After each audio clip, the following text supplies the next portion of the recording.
Hello, everyone. Happy Saturday. Happy Saturday. Yes. Hi there, everyone. Good morning. Good night. Good afternoon. Good afternoon. Good morning. Good afternoon. And Good evening. That's right. It is afternoon, technically afternoon for you, isn't it? By Yes. 1 minute. It is. Yeah. And definitely evening further afield. So, in case you're wondering, no, Thai is not the new WikiTree Code. Dress code. No. I'm actually here because I'm playing for a funeral in an hour and a half. So at the church. So I'm in a little workroom here in the church office, and so it sounds like it's going to be a lot more echoey than normal. So Yeah, a little bit, not too bad. Yeah, it's okay. But nice to see everyone here in the chat. Vicki and Betsy, how are you guys doing this week? Doing well. Back to everything with a vengeance for me. Oh yes. I was pretty tired by the end of the week. Yes, I get to rest after the Secret Santa. It was really intense, so I kind of disconnected a little from WikiTree. Yeah. And it was fine. It was fine. Yes. Yeah, it's fine. But we still have some of our Secret Santa elves are still working away, chipping away at some of those profiles, some of those wishes that we didn't get to. So that's kind of fun. Yes, and I still need to do some stuff too from Secret Santa, but I took my time, and I'm ready to hop in again. It was a very intense 2 weeks. I was actually listening on my drive this morning to the last LiveCast, not the one last Saturday, but the one with Tia doing that amazing amazing work. Emma Smith. Wow, so cool. Yes. Yeah. Some of those 12 days were just amazing. So I recommend people go watch those if they haven't already done so. Yeah. We should say hi to people who are here. So Dee was the first one here from Augusta, Georgia. Hey there, Dee. She's been waiting for us for half an hour now. Oh man, what a patience. And then Judith and Anne. Anne, Finn is nowhere here. He's not in the church office, so I can't say woof back to him. Sorry about that. And who else? How we got here? Oh, Brian. How you doing, Brian? Canadian. Margaret Toll, Lisa Gervais, another Canadian. Marie Maloney from just down the road. It is for you as well. We got about 3 centimeters of snow again last night. Ozzy is here. John Tyner from Ireland is here. Let's see who else. Pip. Yeah, I haven't seen Pip in a while. Hey there, Pip. Snowy Mountains of North Carolina. First snow in 3 years? Wow. I was going to say the first snow in 3 hours since. Chris Briolo, greetings from the snowy wastes of the Merrimack Valley. Okay, so there's lots of snow out there. Victor, how you doing? No snow. Oh, the snow in Missouri was a bit odd this time. Oh. And let's see, who else do we have down here? Who else I missed? David Dodd, Hillary King, Veg Beauty is here. Gary Voice. Big Beauty is Tia. What's that? Big Beauty is Tia. Oh, Tia! Yes. It's her secret identity. Oh yes, and I slept all week after the Secret Santa. Exactly. She worked so hard. Not a surprise. Yoke is here. Hello there, Yoke. Who have I missed? Chris Wine, Holly from the icy metro of Atlanta. Okay. Good stuff. I don't know who else I missed. But hello to anyone who comes in after the fact and those who are watching us on the live stream on the replay. So, Betsy, do we have a question of the week? Yes, we do. Let me share my screen, add to stage, and the question of the week is: do you recommend Ancestry or MyHeritage? And I thought, now we had 50 some answers on this. I am not going to read them all, but I did read them all, and I took notes. I'm going to read a few of them, and I noted themes and trends. What about you, Greg and Vicki? What do you have and what's your experience been? Greg? Okay, so for me, when I joined WikiTree, it was because I just found my biological family, and that was through an ancestry test. And then I wanted to find out as much as possible. So I've tested at all the companies. So I have an ancestry test, my heritage test. Do I do living DNA? I did family tree DNA, 23andMe. Yeah. So I've done them all. I would say that if you're first testing it, I would go to Ancestry first because it has the largest database. And it doesn't allow you to bring results from other tests into it. But then I would definitely I would either do a MyHeritage test or upload your raw data from Ancestry to MyHeritage, because MyHeritage has a larger population in Europe. So if you want to make connections to people who are still in the old world, or where most North Americans came from, then you'll want to have those connections as well. So. Yeah. Well, for me, it's kind of frustrating because we can't buy ancestry tests from Chile. You can't? I tried. I can't. No, they won't deliver, or Wow. The last time I checked, I guess it was too expensive because shipping rates were crazy.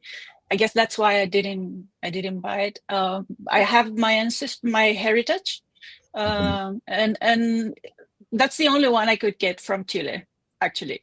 But it works for the best because all my ancestry is in Europe, so perfect for me. And I hear that 23andMe had a data breach, so people are not recommending it. Yeah. Right. The thing is, I don't know what how can affect you if your data is out there. I mean, your DNA? Of course, we don't want them to have our DNA, but how can that affect me? Is that a real issue for each one? Yeah. I don't know. I mean, it's not like they're going to reassemble all the T's, G's, and C's, and all that to track you down. Exactly. So I'm not exactly sure how dangerous it is. But I mean, any breach of privacy is a concern, of course, right? Sure. Yeah, and not ethical. Or maybe to use that information, but I don't care. Yeah, I know. I don't know if I'm wrong. Please correct me. Yeah, if you join GEDmatch, which is a third-party site, they do ask you, yes or no, do you want your DNA to be available to law enforcement for purposes of identifying possible criminals? And so, I mean, that would be the only thing that I could think of, is if you didn't want to, have your DNA available for that, and then there's a privacy breach, and it became, Yeah. Yes. The other thing that the law being available to law enforcement is, and I have checked off mine to say yes, is it can also be used to identify victims of crime in cold cases. Yes. And that's definitely a very noble cause, I think, to find those people who are, until now, would have been, and are nameless, right? So, so for me, that was one of the things that sort of pushed me over the edge to say, I want to allow. I hadn't thought of that. That's a really good point. Well, the question is actually a little broader than just DNA. It was Ancestry or MyHeritage globally speaking. So not just, and so there's definitely pros and cons with regard to DNA, but there are also pros and cons with regard to using it for your research, and whether you only use it for the records or to house a tree, or so that is the gist of the entire question. So a couple of points that I noticed that I thought were really good things to keep in mind is neither Ancestry nor MyHeritage teach you how to do genealogy, right? So you have to, if you need that skill set. You have to seek it deliberately. I think Ancestry has the Ancestry Academy, Yes, that's pretty- where there's educational videos there. But if you're just going to go on with this a subscription and think that you're going to know what to do, you might get lost a little bit. And the other thing is to think about, are you there for the records or for other people's trees? And for the records, it's really fantastic if you can see the original image. And Yes. some people were commenting on I think a lot of people talked about Find My Past, because all of our British members use that as well, and they were commenting on differences in transcription. What the AI spits out for you for each of these, family search included. And I think the only way to get around that is to look at the record itself. You know what? I noticed working for Kathy Nava's Wish.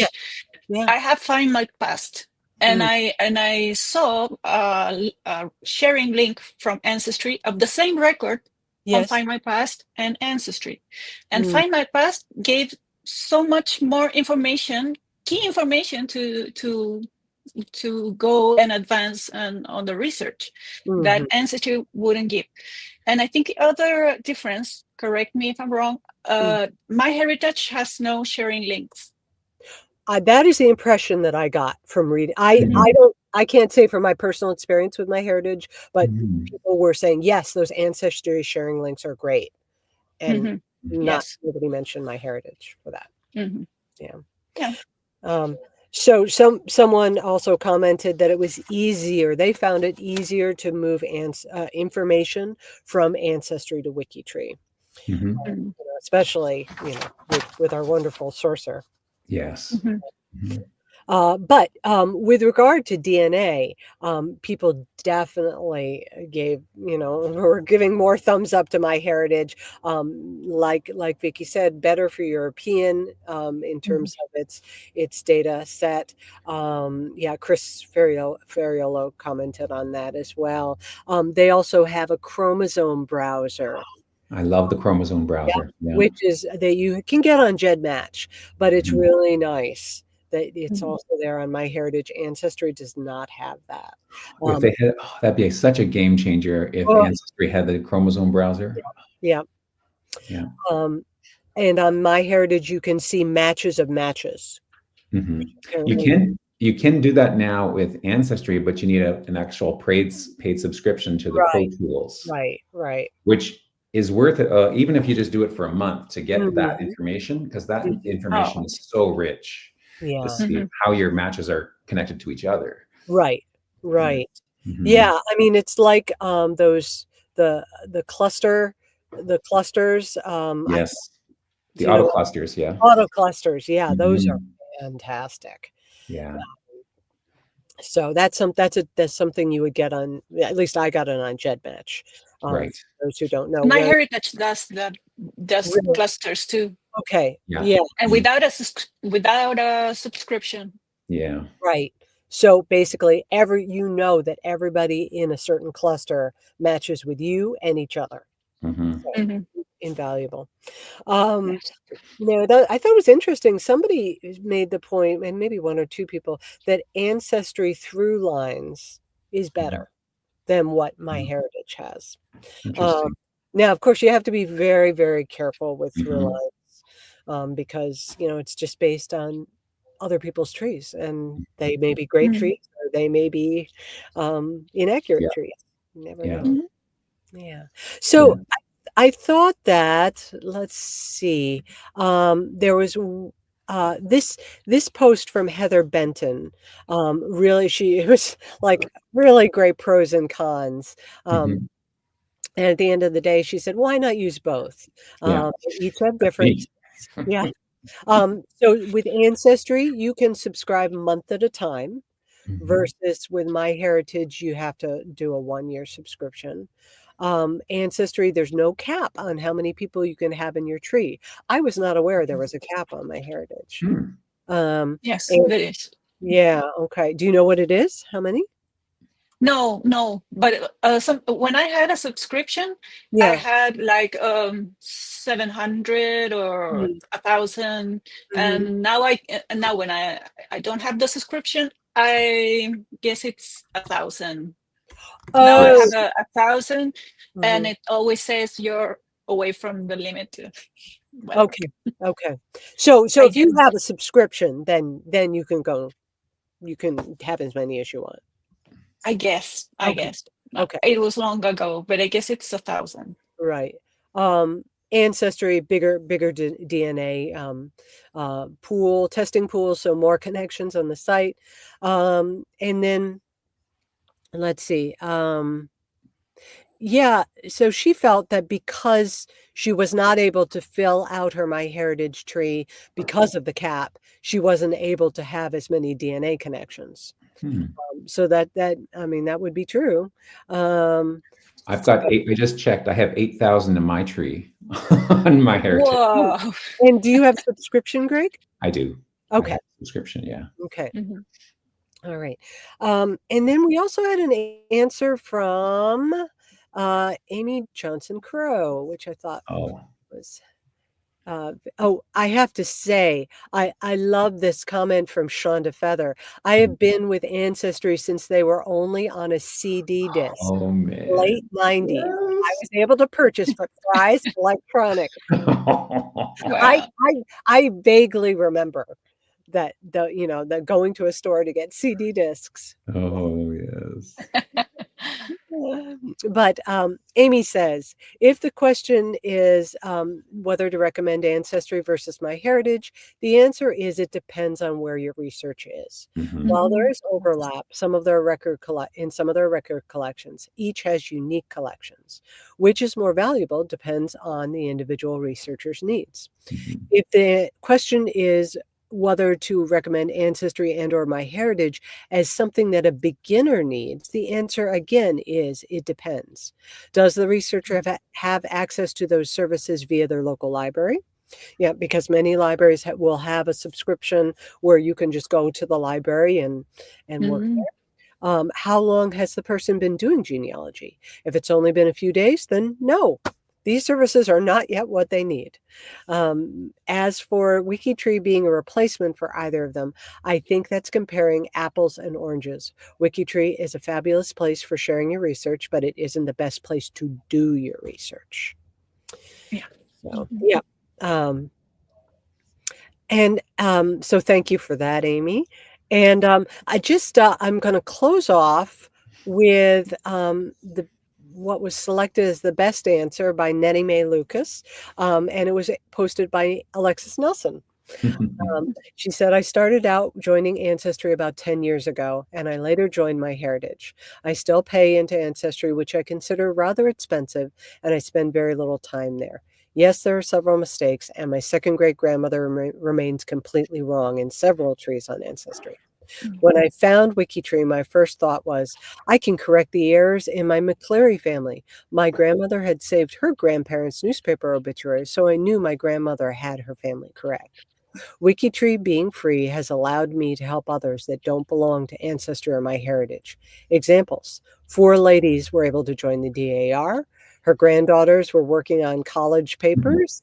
A private detective working on an old case. Cool. Finding a second cousin that had no idea about her father's family, and developing friendships that are extremely meaningful. None of these things happen through Ancestry or MyHeritage. So nice. Yeah. Such a great. I don't think we've had this question of the week that I can remember. No. Yeah. Really? It's a good one. Exactly. Mm-hmm. So, all right. Who would like to look at some photos of grandparents? Sure. Oh, yes. 12 months of photos. Okay, so let's see. This was posted. Oh, let me make this larger. And again, this is posted by Alexis. She says, this is a photo from 1898 of both of her great-grandparents, Phoebe Palestine Morris and Alvin Porter Long. They made the 1893 Oklahoma land run for the Cherokee ship. I confess ignorance. Is that a group of people who went to Oklahoma in 1893 for land? I don't know. It sounds like It does. I'll have it. to look it up. Okay. As the American on the Yes. That's right. sorry, I'm embarrassed. Shortly. It reminds me. Yeah. Do you remember? I can't recall the name of the movie, but it reminds me of a Tom Cruise movie with Nicole Kidman, when people went running and put a stick on the air. I mean the soil. Yeah. Oh. I'm not sure if that is the land run. Right. Oh, I mean, claim the land. Yeah. probably was more than one variation of that with different. I mean, it was such a large country, but. Shortly after the land run, Alvin became ill, and Phoebe heard about the plight of a man that had land near her. So she rode her horse over to his land and nursed him back to health. Wow. This is a photo of them with their first three of 12 children. My grandmother is the child in the high chair. They are on the land that they homesteaded, which is actually the land that Phoebe obtained when she and her younger sister made the land run with a horse and wagon. So there is Alexis's grandmother. Wow. What that is that's a treasure. And then from Cully Schwiger Bell, we have a wedding photo of her great-grandparents, Andrew and Alma Schwiger, taken March 1912.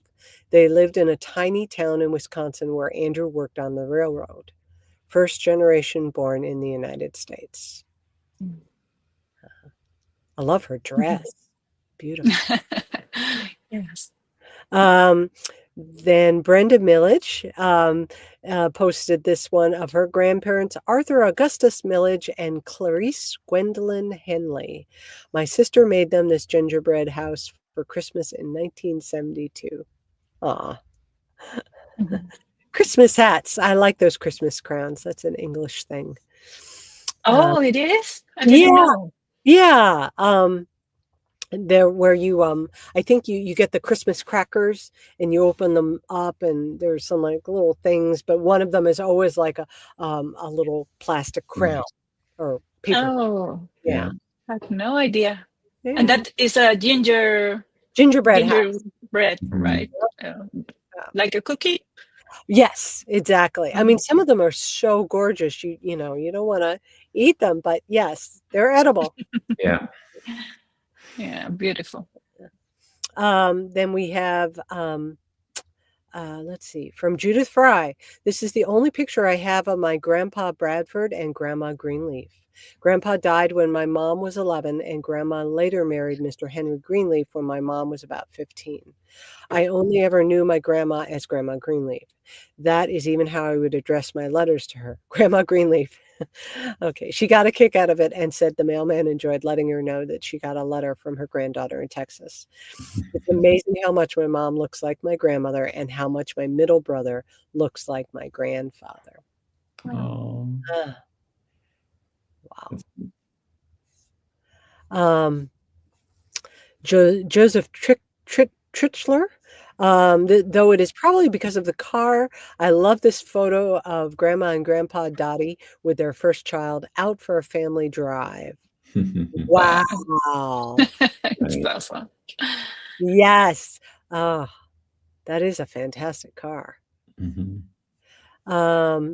And then we have from Chris Ferriolo. Here's a picture of his grandparents, Robert Hamill and Natalie Fulker, at their 50th wedding anniversary in 1998. They were married on his birthday, and his grandfather was a staff sergeant in the U.S. Air Corps. And as a result, Chris's mother was an Air Force brat. All over. Robert always had a smile on his face and a story to tell. I was the second oldest of 10 grandchildren, and when he passed away in 2017, he had several great-grandchildren. Natalie loved to knit and collect astonishingly lifelike dolls. Those things were so creepy. He's glad that they went to his female cousins.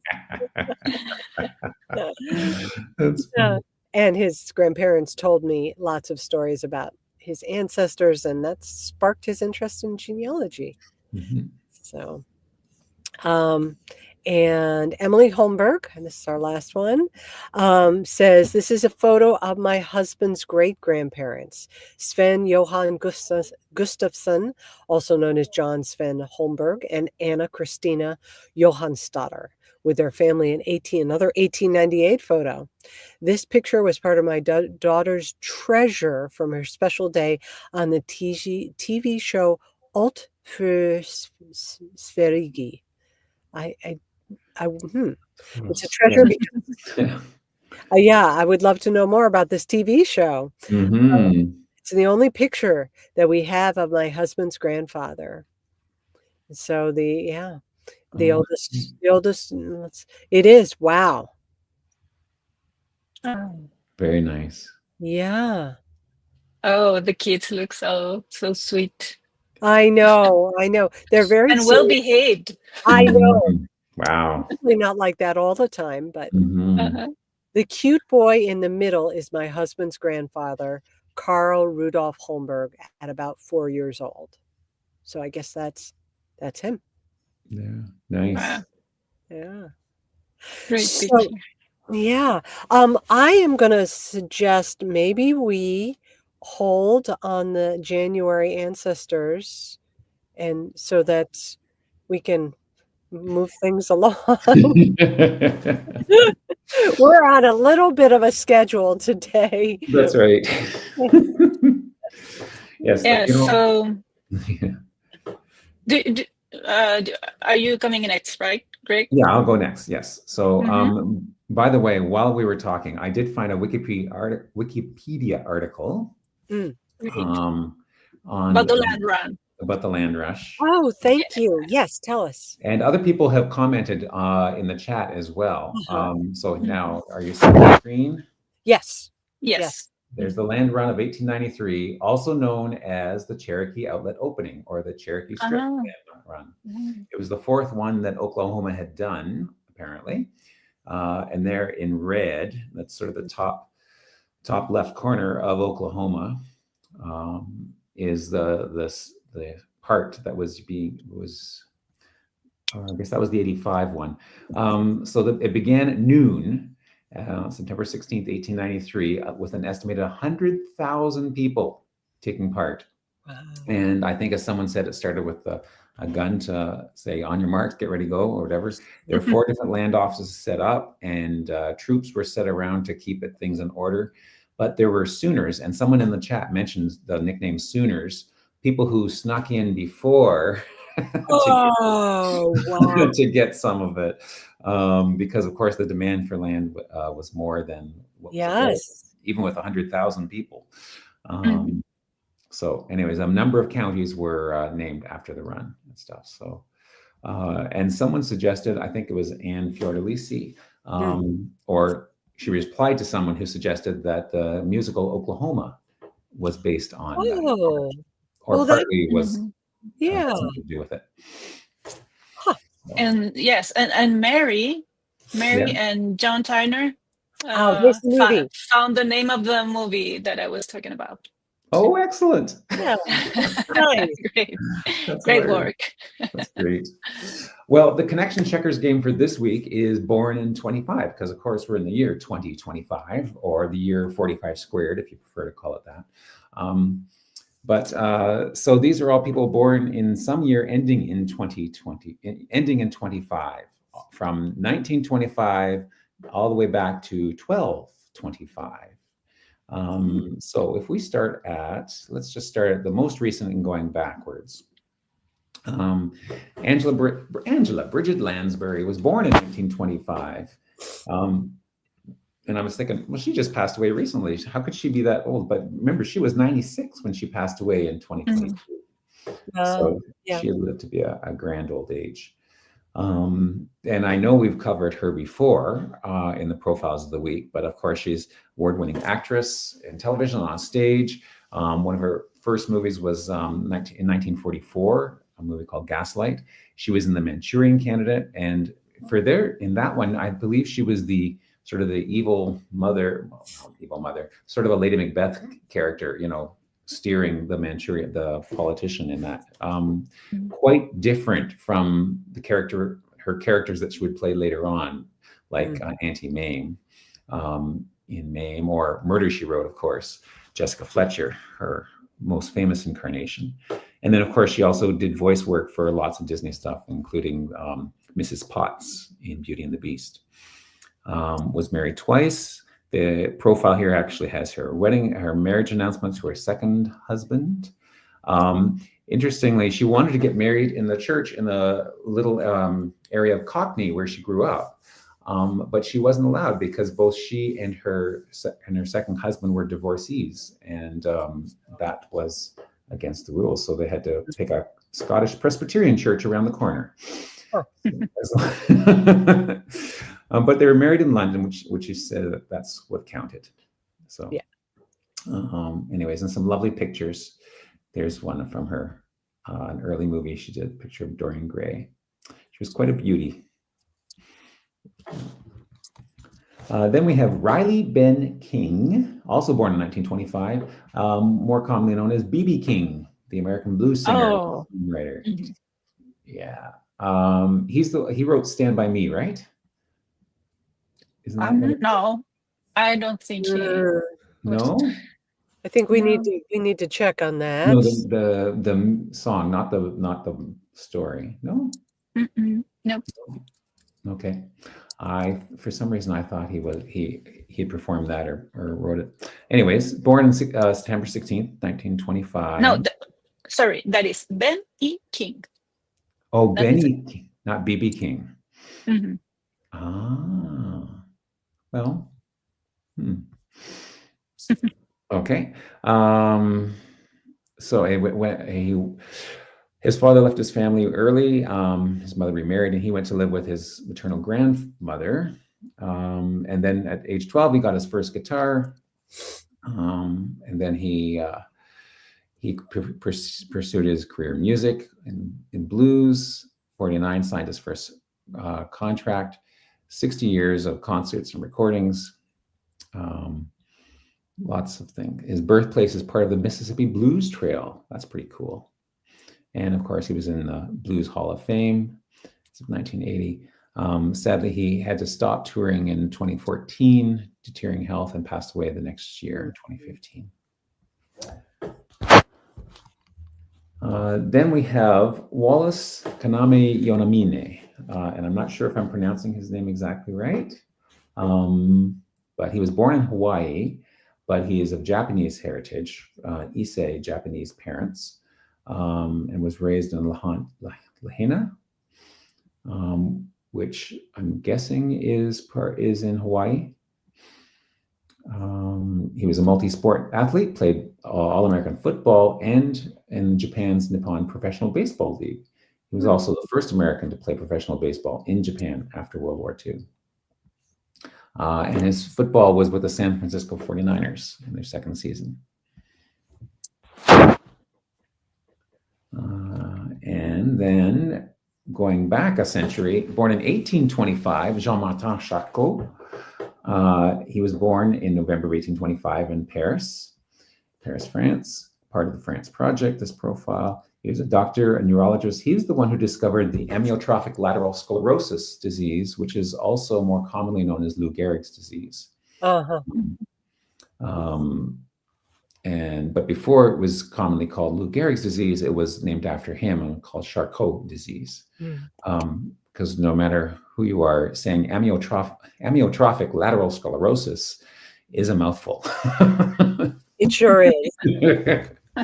I mean, if you could just shorten it to ALS, that is much easier to say, but not everyone knows what that stands for. But either way, it's a debilitating and very sad disease to see someone to have to suffer through.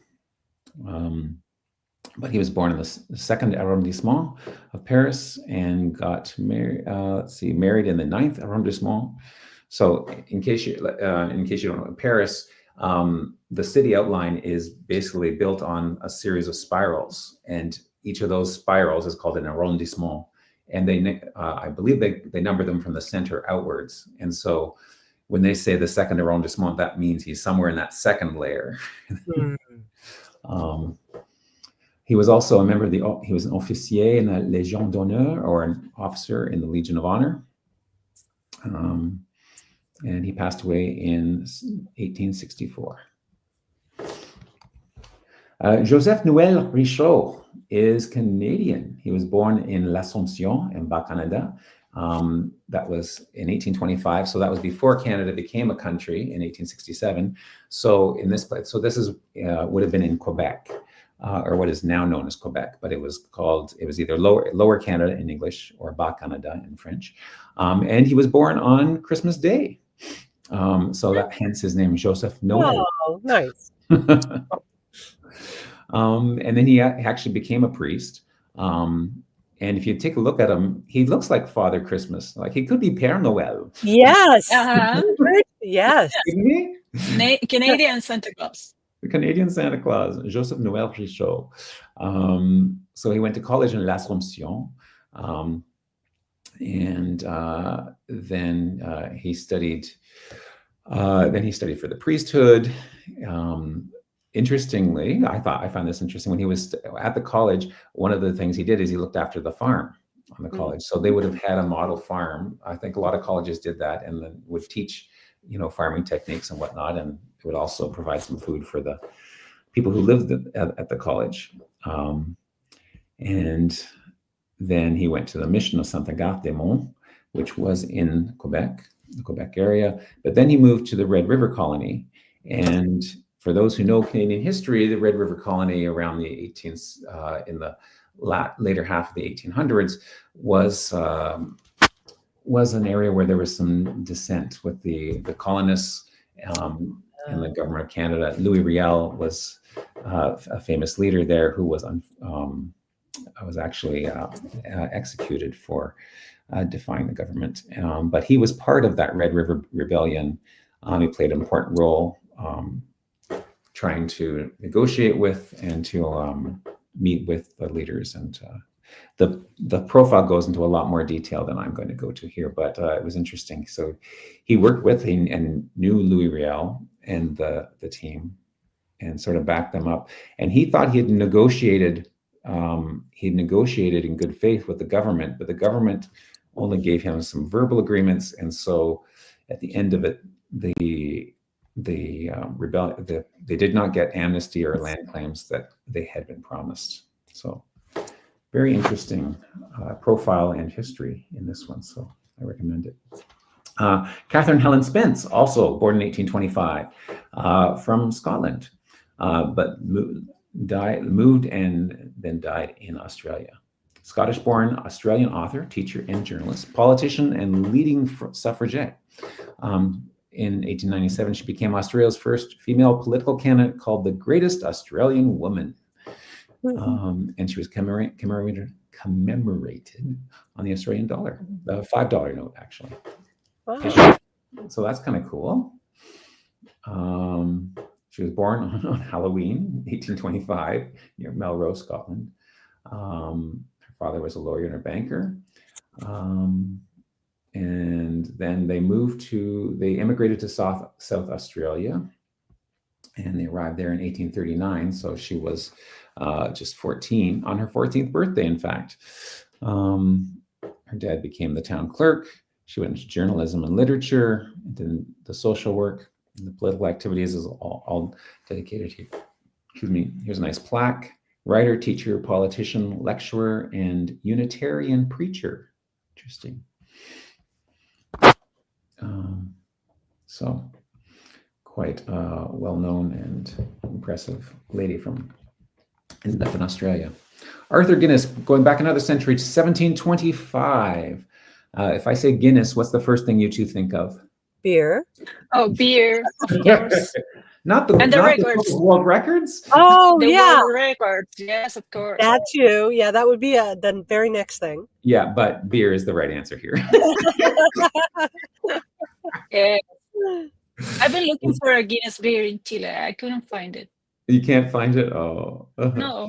Yeah, so Arthur Guinness was the creator of the Guinness Stout and the founder of the Guinness Brewery at St. James Gate. Of course, he was born in Ireland and must be part of the Irish project. There he is. The Ireland project, yeah. Said to have been born in 1725 near Kelbridge, County Kildare, at Oakley Park. Does that mean they don't actually have a birth record? Well, probably. A lot of the Irish records don't exist anymore, so that's probably why. His place of birth has been subject to some question or family tradition. One often reported birthplace is the home of his Reed grandparents. Then the custom for the expectant mother to return home to her parents before giving birth. So that could be. Quite prolific family, 11 children here listed. And then it talks about his time as a brewer, and then he dying in 1803, which, yeah, so pretty good. Left a considerable fortune, as well as a thriving business, which is still going on today, I believe. Oliver Plunkett, going back another century in 1625, Saint Oliver Plunkett, another Irish profile, was a Catholic Archbishop of Armagh, and Roman Catholic Archbishop, primate of all Ireland. So he was beatified in 1920, apparently, by Pope Benedict XV and canonized. So he is a saint by Pope Paul VI. He was canonized in 1975. Born in County Meath, grandson of James Plunkett. He was related by birth to a number of the landed families and became a priest in 1654. He went to the Jesuit College in Drogheda, and then part of the Popish plot is described here. Anyways, it's quite an interesting profile. But apparently he was the last victim of that Popish plot, found guilty of high treason and hanged and drawn and quartered, which is not a nice way to go. Oh. So that was partly because of his ugly death. That was part of why he was beatified as a martyr, having died for his cause. Interesting. Johan Jacobs de Witt from Dordrecht, Zuid-Holland, Netherlands. A Dutch profile here in Dutch and no English translation. So let's see if we can translate it to English. Okay. It's a test for you. That Dutch is not one of my Duolingo languages, so I could try and pronounce the words with sort of a German accent, but I don't think that would help. It was one of mine, you know. What's that? I had a Dutch boyfriend, so it was one of my Duolingos. Well, you should do this one then. Oh no, you go. He was the most important politician of the Republic of the Seven United Netherlands. That's interesting. And he was also a gifted mathematician. And but also considered one of the founders of insurance mathematics. I'm not sure if we want to cheer that. People do the math for insurance. I don't know. I shouldn't. We might have insurance mathematicians in the audience, so I shouldn't.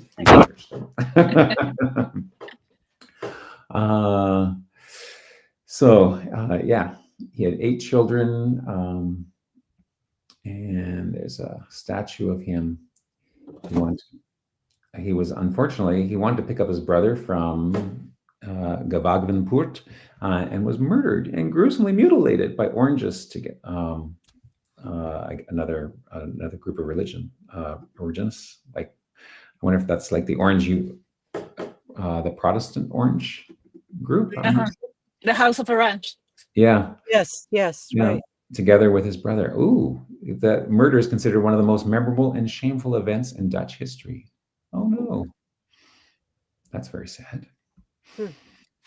Then we're going back to the 1525. We have William III of Liberton, William Little. He was born in 1525. He was mentioned as a burgess in the Roll of Burgesses of Edinburgh in 1567, also son of the late Clement Little.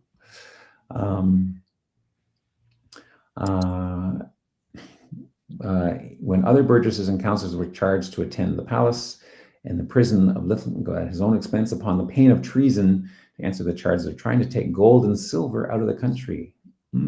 Yeah, I don't think they liked him if you take gold and silver out of the country. 7 children were succeeded by his eldest.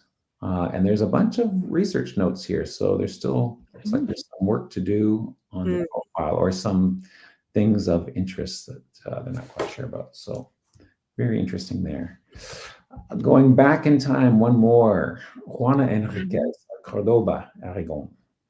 Queen consort of Aragon, Majorca, Valencia, Sicily, Countess consort of Barcelona, formerly court Aragon, formerly Cordoba, Reina de Aragon. So this was the Queen of Aragon and the de facto Queen consort of Navarre. She was the wife of King John II.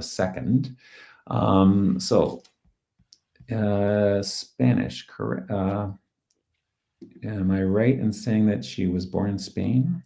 Yes, Valladolid is in Spain. Okay, thank you. She, what I think is cool is that she is the mother of Ferdinand, King Ferdinand, who married Isabella. Oh. Ferdinand and Isabella were the king and queen who gave Christopher Columbus the okay to sail across, right? They were. So that's kind of a neat connection there.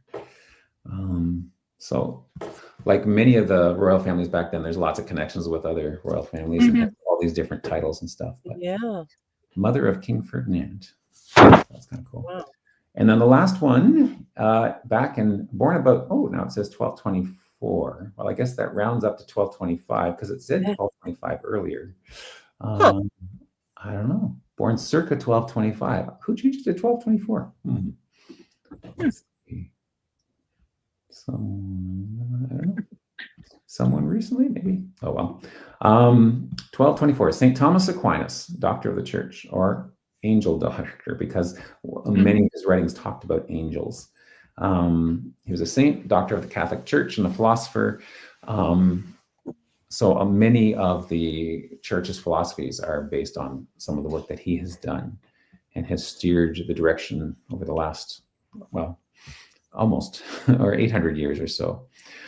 He had an interest in talent in philosophy, of course, which led to what he did. Mentored by a Dominican preacher, St. Julian. This is interesting. His family was not happy with his decision to join the church, and they tried to prevent him from becoming a monk by kidnapping him and locking him in his home. Oh my! Wow, that's pretty extreme. Some definite opinions about his occupation. That's right. That's right. It's funny because some families like Saint Augustine or Augustine is the exact opposite. He was a real ne'er-do-well when he was young, and his mother kept praying for him to see the light. So exact opposite family.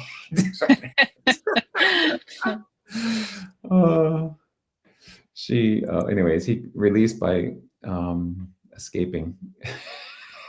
He became. Anyways, he was canonized, and I'm sure he became much more serious in life. But anyways, those are your profiles of the week. Yoo-hoo! And Greg, sorry, I saved a comment. Okay. Asher posted "Stand By Me" was written by Ben E. King, and since you're always promoting the creation of new profiles, she says his profile has only one connection. Oh no! So we have to do something about that. He wrote "Stand By Me," people. Here's the weekend homework, everyone. Wow. Yeah. Yes, please. Well, I have to go teach some flute lessons. So. Okay. Well. Yeah. We're sorry to see you. Yeah. Okay. Well, have fun. All right. Happy Saturday, everyone. Thanks. You too. Happy Saturday. Bye. Happy Saturday. Don't forget this Tia's comment. No, where's Tia's comment? We'll wait. Nobody is standing by him. Yes, That's what I was going to say. Thank you. Thank you, Tia. Exactly. And Patty made the comment that BB King and Benny King, obviously two different people. I, for some reason, thought they were the same person. I don't know why. Only died 14 days apart. So I could use that as an excuse of why I thought look at that. Well, I'm sharing my screen so we can take a look to our profile makeover challenge. Okay, there you go. And someone in the audience will be happy. We have Pip Shepherd, who joined last month. And Melanie Paul said, I look forward to seeing it highlighted on the Weekend Roundup LiveCast. Oh, well, if Vicki chooses it. So I answered, of course, I'll showcase this profile. So next is, well, first I wanted to tell you again that the challenge is open. We have 7 participants, which is great, but please join. I have been asked if we're going to have a theme for the challenge each month, and I'm thinking I can make it, I don't know, some twist. So if you guys have any idea of how to make a theme each month, for instance, I was thinking maybe a song. For instance, let's say this month's theme or inspiration is Stand By Me. So you can do the profile of someone who stood by someone, or someone called Ben, someone with the surname King, or maybe someone who was in the movie Stand By Me. What do you think? Or maybe you watched that movie with someone and I don't know, your grandparent, and you want to work on their profile. I don't know. That's just an idea. But if you have other ideas, please share. And well, let's make it I don't know, have a little twist. Yeah. So this week's profile was made by Pip Shepherd, and this is James Benjamin Beatty, and he is his second grandfather, and he was the son of James Morris Beatty and Lucy Davenport. That's her maiden name. We have brothers. It looks like a complete profile.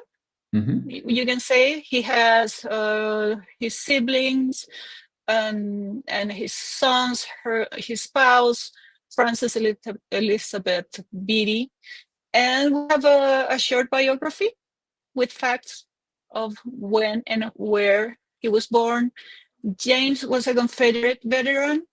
That's an interesting fact. And he has a sticker. And he married Frances Smith, and they had 6 children. And we know when he died and where. But now, we have a more developed biography. Oh yeah.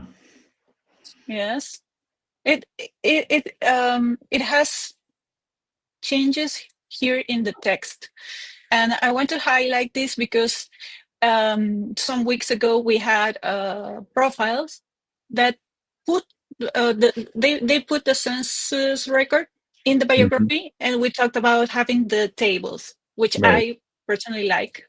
Some people don't like them.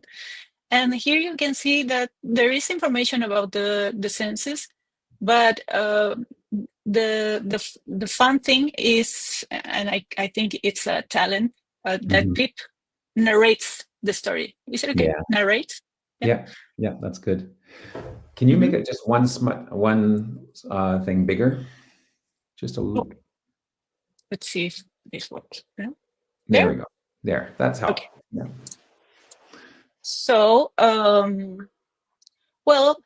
James was born in Mecklenburg County, North Carolina, and he appears with his parents and siblings in Paw Creek in the 1850 census.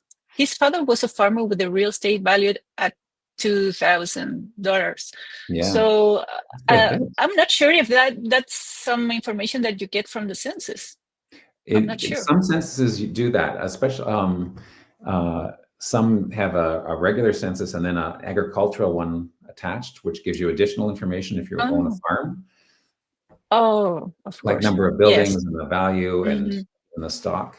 So it Oh. varies year to year and country to country and stuff. But yeah, sometimes Yes, of I've course. seen that too. Yeah, and well, his father was a farmer, so he was listed also as a farmer somewhere. And then Ben's father had accumulated substantial wealth in reference to the last census, and he was listed as a laborer, most likely in his father's farm. And then we go back to Ben wasn't listed in the Confederate Army, as we said before. He was present only 4 months later at the surrender at Appomattox Courthouse, where he was paroled. And then it says, well, before he got married, it says he procured a bond. What is that, Greg? Could you explain that to me? Maybe someone else doesn't know. Do you know? Well, often before the official wedding, the family would go to a lawyer and draw up papers. So you often have notary papers about an upcoming wedding, which sort of often lays out legal things and financial things, whatever transactions are going to exchange, when the wedding occurs. And I'm guessing a bond is the same sort of thing, so that I don't know if money exchange, so that's they put up this much amount of money so that this person would marry this other one. But I think it's probably along the same lines. So often if you find, if the church records are no longer exist, but you have either the notary records, the lawyer's records, or the bond records, then that's evidence that a wedding was planned. Now, there are some times when that paperwork is done in advance and then the wedding doesn't go ahead, if people get cold feet at the last minute. So you always have to be a little suspect, or you have to be careful, because sometimes that can mislead you, but that's basically it. Oh, okay. Thank you. Pip says a bond, it would be just like a license today. So it may not even be as easy as that. Great. Thank you, Pip. And well, after that, in the census of 1880, he was working in a flour mill, not as a farmer, and he died in 1883 in the same county in North Carolina. And he apparently died without a will, but his state records are sparse, he tells us. And we a birth record that it's only there. That's the birth record we have. Yeah. Just one little line scratched in a diary. Yeah, but it's great to have it. And then I don't know, Greg. Maybe you wanna leave before the member of the week. Yeah, I do. Now, do you want me to do sort of the wrap up part too, or no? No, never mind. No, I can do it. You can do it. Okay. Yes. Because I can stay for about 5. I can stay for about 5 minutes if you want. Okay, great. Then we'll go really fast. Yeah, because I'm right at the church. I just have to go over I just have to go out this door and around. Yes, you don't have to drive or anything. I don't have to drive anywhere. Yes, which is why. Thank you, Pip, for your profile. And this was your first time, so I owe you a sticker for your profile. Thank you so much. And the member of the week is Kelly Clay. I hope she's watching from her bed because she is really ill. I'm sorry. I hope you feel better, Kelly. And that's why she couldn't make it today to be with us. So this is our member of the week. She became a Wiki genealogist in March 2020, and she's most active in the U.S. Southern Colonies Project. And fortunately, her parent side and her maternal side had a lot of information about each family and their ancestors. So that's where she started her research. And I want to share some thoughts that she shares in her interview. She says, this is part of my legacy. That's something that we usually see in our member of the week. To help other family members or anyone to find their roots. Her goal is to learn more on the foreign countries of interest and how to effectively navigate them better. That's what we're all in here, right? For. So, and to inspire more people to participate, she says, to inspire others, go on to social media platforms and post more. That is something that Asher would like, really, for social medias to pump them. And she says, I read this somewhere else. Sorcerer. Well, she suggests no, to involve yourself in songs. And yes, like I wanted to highlight this, because we have the connected next week. So she says, I don't remember where I read that, but she says it's a great way to get to know people and to start, especially if you're new to WikiTree. A song is a great way to learn. So that was our member of the week. Thank you, Greg, for staying. No problem. No problem. No problema. So just a couple things that came up. So Two Fishes Studio was thinking, I didn't know we were supposed to work on one profile all month. No, it just means you just pick a profile. You don't have to work a whole month on the profile, right, Vicki? No, of course you can. You can do it in 2 days, in 1 day. The thing is, we want you to choose only one profile because it's not a competition. We don't promote to make a lot of profiles. We just want you to take your time and just do one in the whole month. You can do as much as you wish, but we would like you to know that this is not a competition. So this is to be a quiet challenge. Yes. Amanda suggests a theme for April because Australia has Anzac Day, which is sort of like their Veterans Day. It is perfect. Yeah, it's a perfect suggestion. Thank you, Amanda.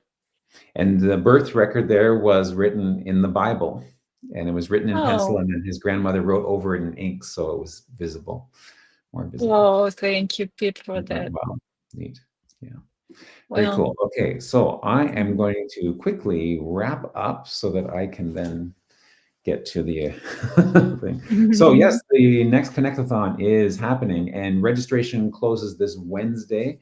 So I just went to help and G2G, and you can see that the ones that are in yellow are the ones that are pinned to the top. So if you click on this, it'll give you all the details and the links to connect, to join. So you basically, you answer the question, you find the team that you want to join, and you hit the comment button on that team. Okay, and you can tell. Are you joining? I've already joined team. This is a Team Italy thon for this me. Time. This time, yes. I was Team Canada last time. I'm Team Italy this time. Chris keeps track of where I'm supposed to be thoning. And then let's see.